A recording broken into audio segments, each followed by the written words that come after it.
Do you think the market's going to end up slapping the Fed around? Eventually, yes. I don't think quite yet.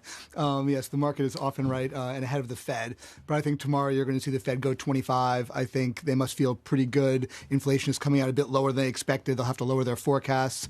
They're not happy about growth being close to zero, but it's not negative. So I think you'll see a Fed that is resolute, that they're not going to ease. They'll push back against the market, but the market probably won't care. And meanwhile, Chris, I look at your notes and you say the case for recession is getting stronger and stronger. 5 indicators that are either rarely or never wrong that continue to say recession is ahead. Those all sound familiar, Steve. We talk about them all the time. Inverted yield curve, falling PMIs, contracting M2, soft home building, and falling leading indicators. And Chris, as an equities guy, what do you do? Well, first, I don't think you panic. But I also think that you don't have FOMO. You don't have the fear of missing out with this strong market because, the market has predicted, 8 of the last 2 recessions, but it's also predicted 8 of the last 2 comebacks. What I mean is, I don't think this is going to be a strong comeback. I think by mid-year, things will have slowed down markedly. And so this is kind of a nice time to take some profits, Kelly, and also kind of pick and choose more with a rifle than with a shotgun about where you want to be in this market. And the home builders, you and I talked about this months ago when when they were trading at 2 and 3 times, and now you think that's kind of run its course? I do. I mean, they're up.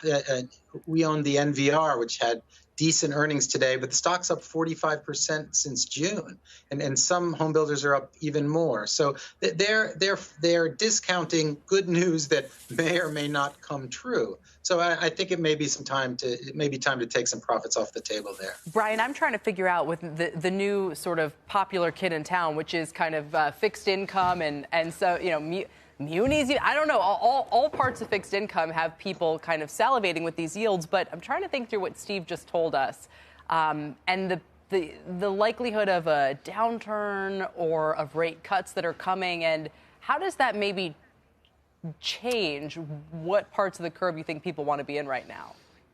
Yeah, I think it's really interesting, and it's weird to be popular in fixed income, but we are a little bit. Listen, the front end of the yield curve, the Fed is trying to entice you to go there, and I think you should, right? To get 4 3/4, 5% for a little while, I think is a great return. It should steal capital. I think the dangerous part is that 2 to 5 year part of the curve where everyone always puts money, but that's where the eases are priced in. So if those don't come, you don't get enough, I don't think, to go there. But when you go further out into the 10-year point, listen, at some point down the road, the Fed will raise rates enough to cause things to slow down. So owning longer duration quality assets and locking in that yield. We haven't seen yields up this level in 7, 8, 10 years. I think locking some of those in munis are great. Investment grade corporates are great. A little bit of high yield in there, but we're popular for a reason. The income is pretty good.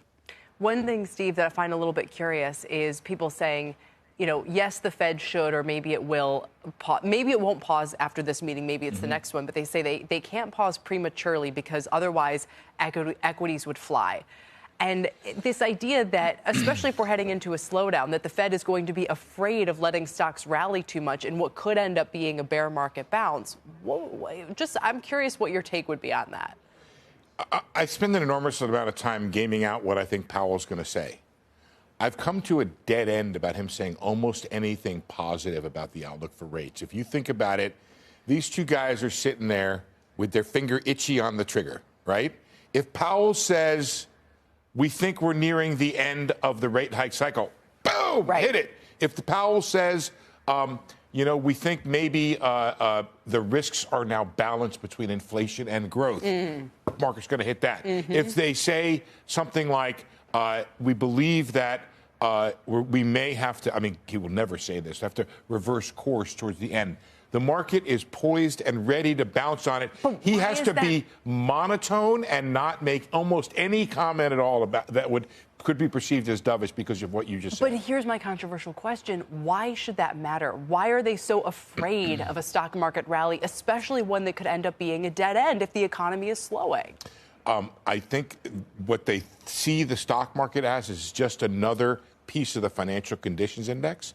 They do not believe what they want an economy that is running below potential to create slack, to bring down inflation. They're concerned right now. Financial conditions have not really tightened a lot. They've actually loosened a little bit since the Fed went up to that 5% forecast. And an economy where rates are essentially, or the market rate is essentially juicing growth, is one that is not one the Fed believes